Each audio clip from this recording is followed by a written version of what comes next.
So you want to buy a camera, but you don't know what are the good criteria and what are the bad criteria and how to look for a good one. You may want to start your business journey with this camera. You might want to be a full-time photographer or videographer and make this camera your main source of income. Or you may want it to document your life for personal use, to photograph your kids, your family. Or you might be a content creator and want to make content online for your business. And in this episode, I'm gonna share with you how to choose the camera that fits your need and what's the best camera for your purpose of use. And if you are new to my channel, hello, I am Afaf, I'm a photographer, and I used to be a doctor before leaving my job and stay as a full-time mother with my 3 great kids. And eventually I started my home studio as a newborn photographer, and I started from zero. I knew nothing about photography or cameras. I digged my way until I had become professional newborn photographer, won multi-international awards, and worked with Sony for 2 years as a collaborator. And early in 2024, I moved to my commercial space studio. And in this episode, I'm gonna walk you step by step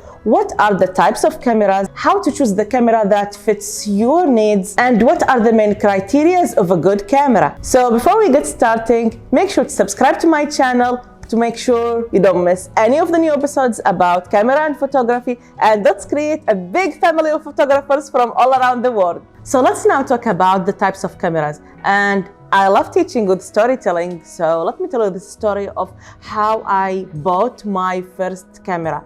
So when I started my journey from my home studio as a newborn photographer, I knew nothing about cameras. And when I went for the camera shops, all what I know is that I want a professional camera.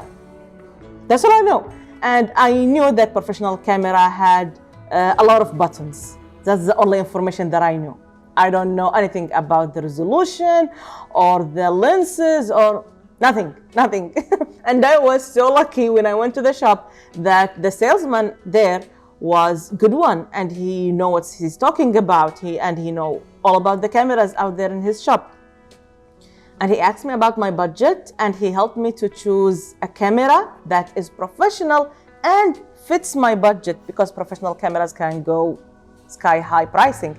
So I'm grateful because that salesman was there at that day. Because when I hear the stories of my students about how they got their first cameras, oh my God, some of them, the salesman was not good and they choose a camera that's below their needs, and the others, it's the opposite. The salesman wants to win a high commission, so he suggests a very high-end camera for them, and they pay a lot of price for a camera that's more than what they need. So it's very good from the beginning to learn what are the criteria of the camera that fits your need. And that's the key word for this lesson: the camera that fits your needs.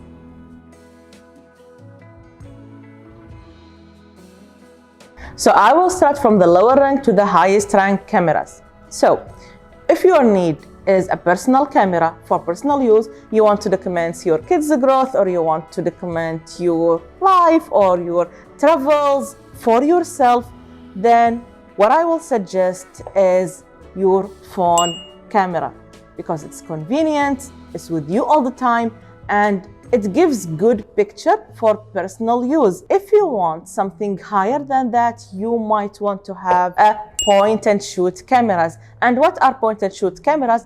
They are similar cameras to the camera that you have in your phone. So know a lot of settings, a lot of buttons. It's all automatic. You turn on the camera, you press the button, and you take the photo. So the one of the cameras that I had when I was little girl is this camera, and it is a point and shoot camera. And another ones are it's out there. Let me bring it. So one of the newest point and shoot cameras is the 360 degrees cameras. These cameras are not so professional in way of controlling the settings of the camera and have a lot of buttons. It's only on and shooting the scene. So these are one of the point and shoot type camera, and it's not that cheap. If you think that point and shoot cameras, because they are lower rank, it means that they are cheap. They are not, they are medium price. So This one is the Insta 360. I believe it is, it is the X2. I had it from a while and I use it in my travels to take nice shots when I'm traveling. But if you want a camera for personal use, but you prefer to have higher resolutions, higher quality, then you might want to upgrade to the next level, which is professional cameras, whether they are DSLR or mirrorless cameras. So let's deep dive into this point and let's understand what makes these cameras professional cameras. So DSLR and mirrorless cameras are the ones that are used in professional studios for professional shooting, like wedding, like engagement parties, like newborn photography, like what I do. Because the photographer can get full control of the camera settings. For example, the aperture to create more depth in the picture and isolate the subject from the background, or the shutter speed to freeze the motion in the picture, or the ISO to increase the brightness of the photo, or the white balance to add warmth to the picture. Don't worry if the last 5 informations overwhelmed you. I will talk about them in details in the future episodes of this series. So don't forget to subscribe to my channel so you don't lose any of these future episodes. So all what you need to know now is that the professional camera gives you a full access of all the settings so you can get the final image of your desire. Plus, in a professional camera, you can change the lenses, and each lens is gonna give you a different effect for the final photo. And these are the things that cannot be done in lower rank cameras. Some might say that phone cameras are professional now these days and they give good quality photos. And if you go to the pro mode on your phone camera, you can control all these settings. Yes, you will see in your pro mode in your phone camera the ISO and the shutter speed and the aperture and the white balance, and you can control them. I'm not gonna argue with you here, but good luck explaining that to your customer when she books you for her wedding day and you show at the wedding day holding your phone camera and telling her you are taking professional photos with your phone camera. Yeah, her bridesmaids can do that.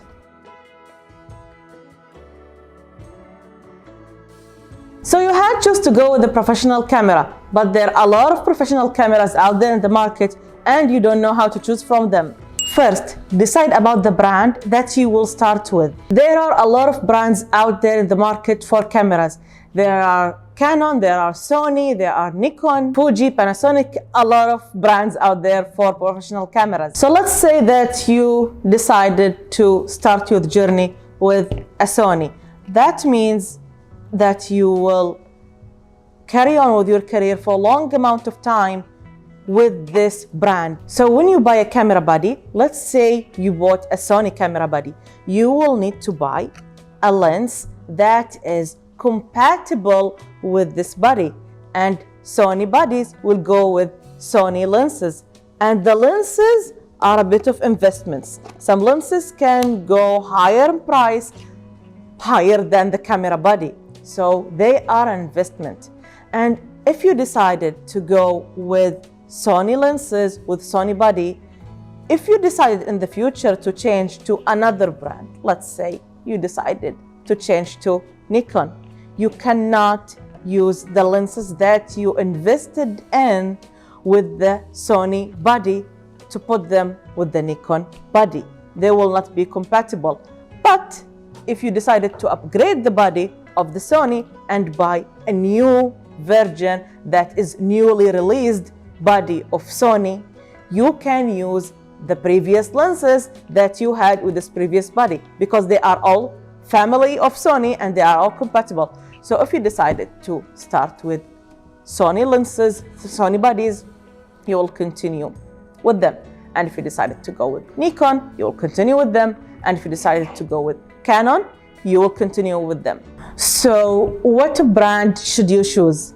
I highly recommend you choosing the brand that you have a close access to a shop retailer that can fix your cameras, clean your camera, clean your lenses whenever you need it so. You don't want to end up buying a camera brand that you need to send it away for a shop retailer that's far away from you and wait for days until it's clean or it's fixed and they send it back to you.